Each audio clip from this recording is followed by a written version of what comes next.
मीरपुर नाम के शहर में तेजस अपनी पत्नी नीरू के साथ रहता था। पति पत्नी दोनों ही नौकरी करते थे। एक दिन तेजस गांव अपनी माँ के पास फोन करता है। हेलो, प्रणाम माँ। जीते रहो माँ, तुम दादी बनने वाली हो। अरे वाह, ठीक है बेटा, मैं कल ही आती हूँ।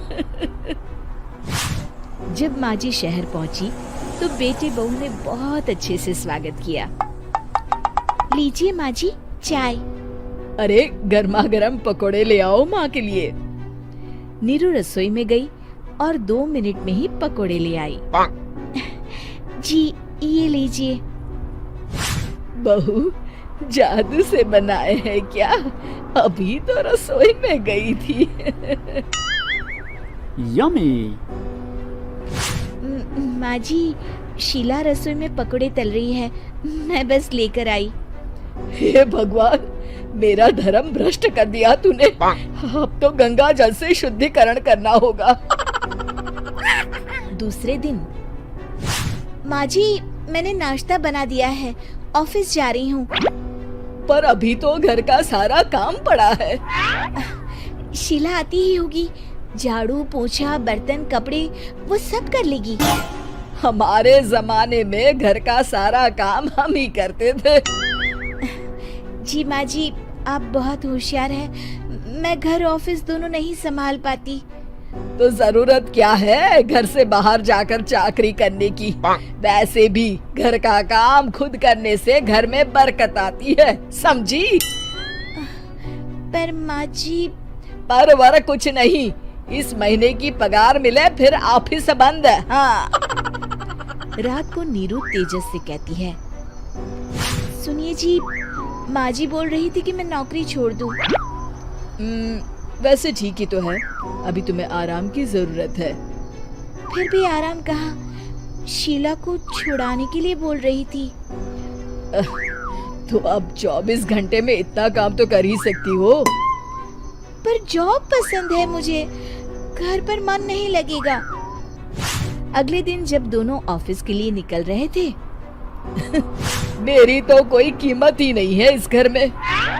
माँ जी, आजकल महंगाई बहुत है, रहन सहन भी बदल गया है, दोनों नौकरी करते हैं तभी ठीक रहता है। अच्छा, तू कहना क्या चाहती है? मेरा बेटा तुझे बिठा के खिला नहीं सकता? तू ही इस घर का खर्च चला रही है, हैं? नहीं माँ जी, मेरा वो मतलब नहीं था।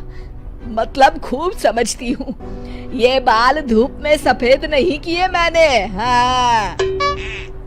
अब तो ये रोज का काम हो गया था। तेजस भी रोज की झिकझिक से परेशान हो गया था। एक दिन उसने कहा, नीरू, वैसे भी तुम्हें मैटरनिटी लीव मिलने वाली है, तो अभी से ही छुट्टी ले लो। पर क्या, मेरी सैलरी अच्छी खासी है। आखिर नीरू ने रिजाइन कर दिया। जब बच्चा हुआ तो घर में सब बहुत खुश हुए। कुछ दिनों बाद तेजस फाइल देख रहा था। क्या हुआ तेजस, कुछ परेशान लग रहे हो?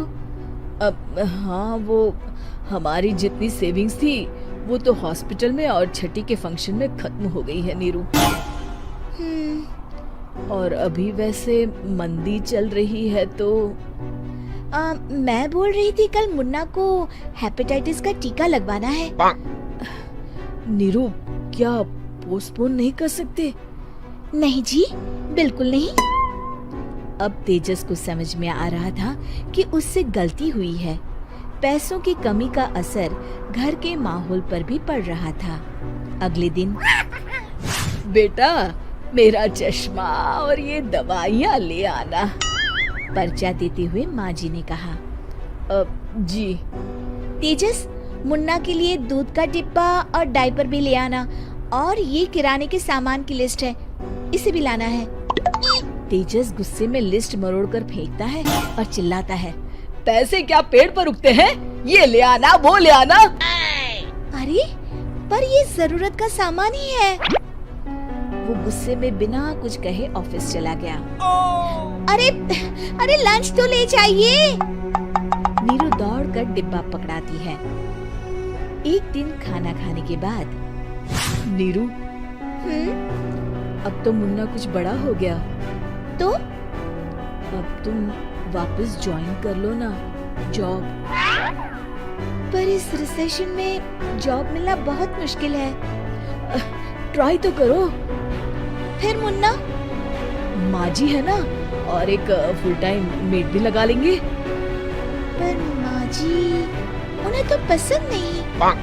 तभी माँ जी वहाँ आ जाती है और प्यार से नीरू के सर पर हाथ फेरते हुए बोलती है, अब मेरी समझ में आ गया बहू, पहले के और अब के समय में अंतर है। तुम काम शुरू करो, मुन्ना की जिम्मेदारी मेरी। मेरी प्यारी माँ जी। ये कहकर नीरू उनके गले लग गई। शिक्षा, परिवर्तन संसार का नियम है, हमें भी समय के साथ चलना चाहिए। उम्मीद है कि आपको हमारी ये कहानी पसंद आई होगी। कृपया हमारे चैनल को सब्सक्राइब करें और सभी अपडेट्स के लिए बेल आइकन जरूर क्लिक करें। और हाँ, वीडियो लाइक और शेयर करना मत भूलिएगा। Bye bye.